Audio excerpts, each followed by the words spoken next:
Erev Tov Rabotai, we are continuing with our Mishna Yomi Masechet Bava Metzia. We are up to Perek Tet Mishnah Vav. Today's Mishnayot should be Le'elu Nishmat Neria ben Svetlana Ranbai Veliyahu ben Burchai Israelov Chana ben Miriam Sason ben Rain Yoshua ben Shivra Menuchatam began Eden Amen and Lavdi ben Chaim lechaim v'ad refuah shelemav Daniel Shalom ben Rosa betoch Shach Chole Israel and Dachlama Merav Benyamin Ol Tzion Chai ben Dvorah. The Mishnah discusses a law that applies to a renter who pays a fixed price. If someone rents a field from his friend for a fixed payment, and its crops were eaten by locusts or ruined by strong winds tore the kernels of grain off the stalks and blew them away, the law is as follows.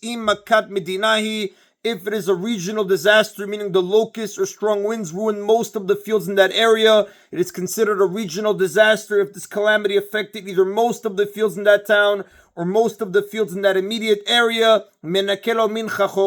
He can deduct from his rent. The fact that most local fields were affected indicates that this calamity was the result of a heavenly decree on the whole area. Therefore, both the owner and renter must share in the loss. He can deduct an amount in proportion to the amount of crops that were ruined. For example, if half the crops are ruined, he pays the owner half of the agreed upon payment.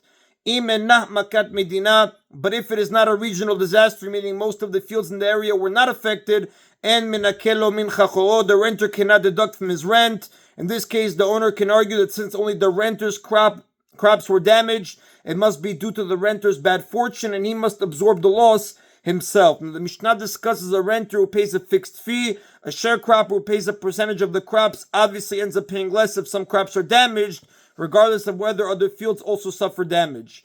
According to Rabbi Yehuda, there is an exception to this law. Rabbi Yehuda says, if he rented the field from the owner for money and not for a payment of produce, in either case, whether it was a regional disaster or not, he cannot deduct from his rent. Even if the disaster was the result of a heavenly decree on the whole area, the fact that only produce was destroyed indicates that the decree was against produce and not against money. Since the owner is not paid in produce, he was not included in the decree and should not lose out because of the disaster. Rabbi Yehuda agrees, though, that if the renter was to pay a fixed amount of produce, he can deduct from the rent in the event of a regional disaster.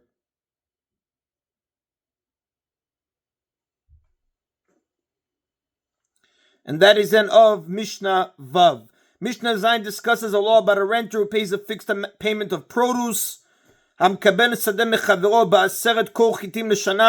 someone rents a wheat field from his friend for a fixed payment of 10 cores of wheat a year, lakta, even if the field was damaged, for example, by a storm, and as a result its crop was of poor quality, noten lo mitocha, he pays the owner with 10 cores of wheat from that field. He does not have to buy wheat of better quality in order to pay the rent. Likewise, if the field's wheat was of especially good quality, he cannot say to the owner, I will buy ordinary wheat from the market to give you, and I will keep all the high quality wheat for myself. Rather, he must give the owner 10 cores of wheat, of the wheat that grew in that field. Although the owner is paid a set amount of wheat, no matter how much the field produces, it is understood as part of the rental agreement that if possible, he will be paid from the wheat that grows in the field. The Mishnah gives the law for a renter who pays a fixed price. It's obvious that a sharecropper pays with the produce that grows in the field, no matter its quality. And that is Rabotai of today's Mishna Yomi. Baruch Adonai Le'olam. Amen v'amen.